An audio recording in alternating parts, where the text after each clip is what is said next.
Astuce pour arrêter de crier numéro 12, les transitions. Les enfants sont totalement absorbés par le moment présent et par les tâches qu'ils font au moment présent.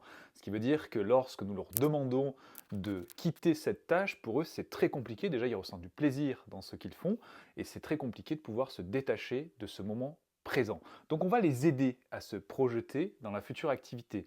On va déjà leur dire, dès que tu as fini cette activité, ensuite on passe à la douche. Et on va peut-être même présenter ça de manière ludique. À la douche, tu voudras faire comme le canard ou comme la grenouille pour te doucher. Et l'enfant va pouvoir choisir un personnage auquel il va s'identifier. Et d'ailleurs, on pourra rappeler alors à l'enfant, lorsque l'activité sera finie, son choix.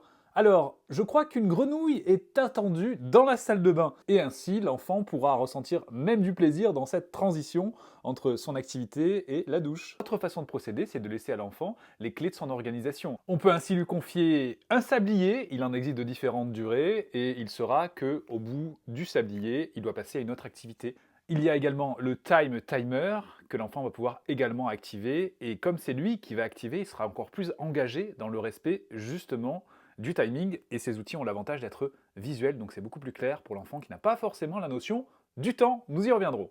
D'ailleurs, ces conseils sont également valables pour remplacer le dépêche-toi du matin. Dépêche-toi, anxiogène pour l'enfant, et également pour l'adulte qui a pu vivre ces dépêche-toi à répétition quand il était enfant. Et par rapport à cette organisation du temps, nous pourrons dire à l'enfant avant la fin de l'activité, ah, il reste 15 minutes, et l'enfant pourra ainsi faire une meilleure transition d'une activité à une autre. Et si on présente ça de manière ludique à chaque fois, cela se passera beaucoup mieux pour tout le monde, y compris pour l'adulte, qui pourra ainsi faire un pas de côté et se prendre un peu moins au sérieux aussi. Hein. Qu'en pensez-vous? Ah oui, j'allais oublier une chose très importante, la connexion et la proximité. Pour aider un enfant à faire une transition, il est important de ne pas le faire à distance en criant « Allez, l'activité est finie !» L'enfant n'est pas forcément attentif à ce qu'il entend, puisque comme je l'évoquais, il est plongé dans l'instant présent, et puis ces cris peut-être ne sont pas très agréables à entendre, donc l'enfant préfère se plonger dans son activité. Donc privilégions la connexion, c'est-à-dire rapprochons-nous de l'enfant, mettons-nous à son niveau, posons-lui peut-être quelques questions sur ce qu'il est en train de faire, histoire de pouvoir s'intéresser, lui offrir de l'attention et favoriser cette connexion, et ensuite on basculera sur la transition. Et vous comprendrez aisément que cette connexion douce est essentielle, parce que si vous, en tant qu'adulte, étiez en train de faire quelque chose, et qu'un autre adulte venait vous tirer par le bras pour vous amener vers une autre activité, vous ressentiriez quoi? Donc cette astuce est un mélange d'anticipation, parce qu'on va annoncer à l'enfant ce qu'il va se passer après, au niveau de son planning, dès qu'il aura terminé son activité. Il pourra même le visualiser sur un tableau, avec des images par exemple.